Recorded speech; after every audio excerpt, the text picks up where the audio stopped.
I think you and Rob G touched on it, but I haven't had a chance to weigh in on Micah Parsons, who I love as a player. Hadn't done much in the last couple of weeks, but I love him as a player.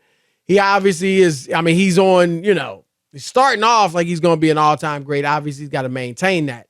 But he is phenomenal. And Rob, they don't even play the Philadelphia Eagles this week. Now, I'll give him this, because this might be being missed from a lot of people. He was on a podcast with Von Miller and was asked, right? He was asked about Jalen Hurts. So it's not like he brought him up just willy-nilly. But anyway, when he was asked about him, here's what he said. It's system and team. I think it's a little bit of both, man, because they got a great offensive line, which helps Hurts. Hurts has A.J. Brown and Devonta Smith. They got a good running game. Miles Sanders. They scheme that they have. O-line. I mean, bro, hey, this Eagles Cowboys coming up, ain't it? Yeah, it's coming up. I'm not trying to make no enemies. I just love the game so much, and I understand it so much that I can't. I when things are off, I just can't hold it in. I almost gotta say something. All right, Rob. I'm not gonna sit here and act like I know more about football than Micah Parsons, but how you can kind of dismiss what Jalen Hurts is doing this season is beyond me. And yeah, sure. He's got a good offensive line. He's got good receivers, really good receivers. Most quarterbacks who are successful have a good offensive line and good receivers. Rob, it's just so elementary. He's been sacked 34 times. That's more than Lamar Jackson. Lamar Jackson has played one fewer game and he's been sacked 26 times, so 8 fewer. Aaron Rodgers has been sacked fewer times. And several quarterbacks, Rob, have been sacked. Mac Jones sacked fewer times. Patrick Mahomes sacked fewer times. Mahomes has been sacked 13 fewer times. The only thing I'll say he's got is a line too. When he runs, though, if he gets, you know what I mean, as a quarterback sometimes, don't they count that as a sack if it's behind the line of scrimmage? Yeah, but I'm it's just rare saying, that a design run ends with him behind the line. Right, I'm just saying, but those count as sacks, Rob G, don't they? Yeah, if he's scrambling around. Right. But that, Yeah. I'm just saying. I think I get your point. Most of his runs probably don't end in, behind the line of scrimmage. But the point is this, Rob, I think Jalen Hurts is a huge part of what they're doing in Philadelphia. And not only from the leader, obviously he's the leader of that team. I like the way he handled it. He was asked about Parsons' comments. He said, we play the Chicago Bears this week. We're worried about this week. He didn't even entertain it. I wouldn't either. You don't have to. Right. And the same thing Micah Parsons was asked. You could just say whatever. You don't have to answer every question. Chris, we're reporters. We get it. Right, we're going to ask you. It doesn't mean you have to answer. You know how many times I've sat there and been shocked that they gave me an answer on something? Haven't you? Where you're like, yeah, absolutely. If I was there and I asked me that question. I'm pleasantly yes, shocked. I am. But I say to myself, if that was me, I'd be like, I got no comment on that. He could have just said, look, Hurts is having a great season, man. He's, really helped him turn around and leave it at that.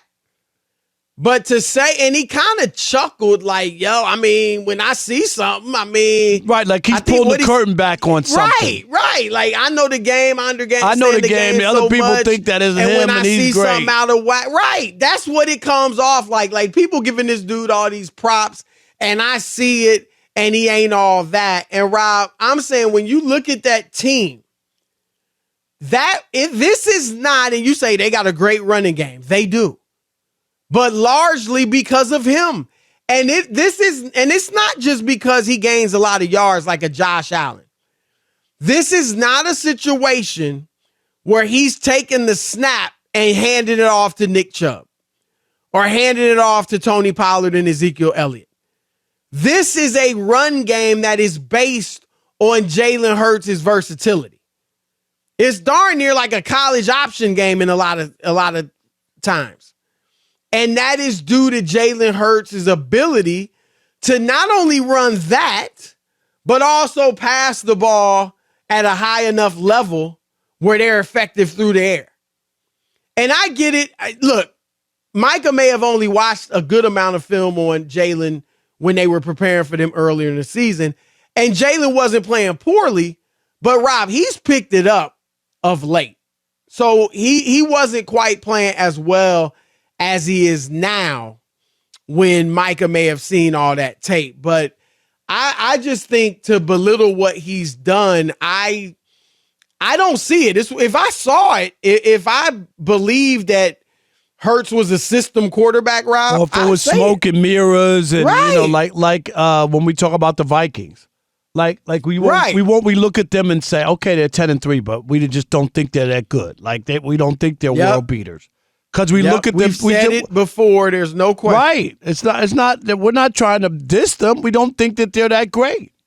I think, Rob, that Micah, and this is just it might not be true. It's my opinion.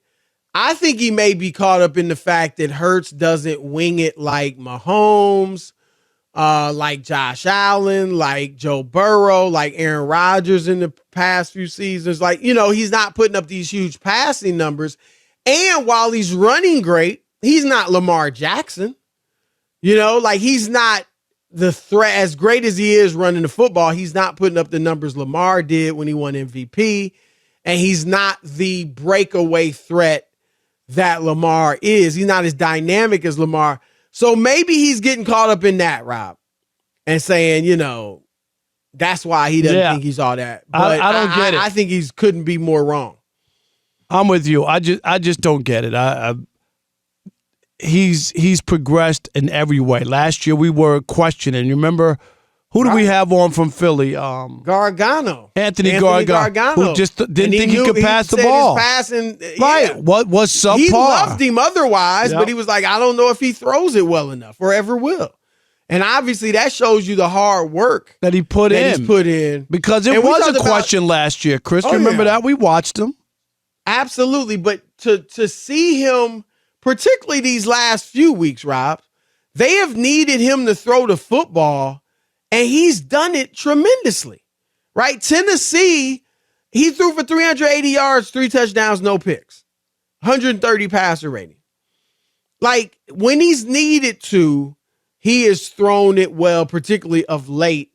And we talked about it last week, Rob, and Charles Barkley famously texted you that I'm wrong. I said Mahomes was the MVP slightly. Right now, it's Jalen Hurts. Last week moved Jalen Hurts ahead of Mahomes in the MVP discussion. I agree with you. I think that there was movement. Mahomes was up big and then had the three interceptions. Yep. Right. And Jalen Hurts had a big game, Chris. I agree. Yep. Right now, it could change, there's still 4 games to go. Hurts. Right. And it's funny because we had Greg Jennings on yesterday. He said he still had Mahomes, and I just was like, man, the other guy's 12-1. He's done it both ways. He doesn't have a ton of turnovers. The touchdowns are close, Chris, with the rushing touchdowns. Total, What hasn't he done? 3. Mahomes only 3 ahead, 35-32. But Mahomes has 8 more interceptions. Right. So, the dude, look, he's playing tremendous football. You got to give him credit, and we'll see. It's gonna be it ain't over. I'll tell you one thing, Rob. It makes that New Year's Eve game between Dallas and Philadelphia. It already was gonna be a great one because of what's at stake, but this just heightens it up even more. All right.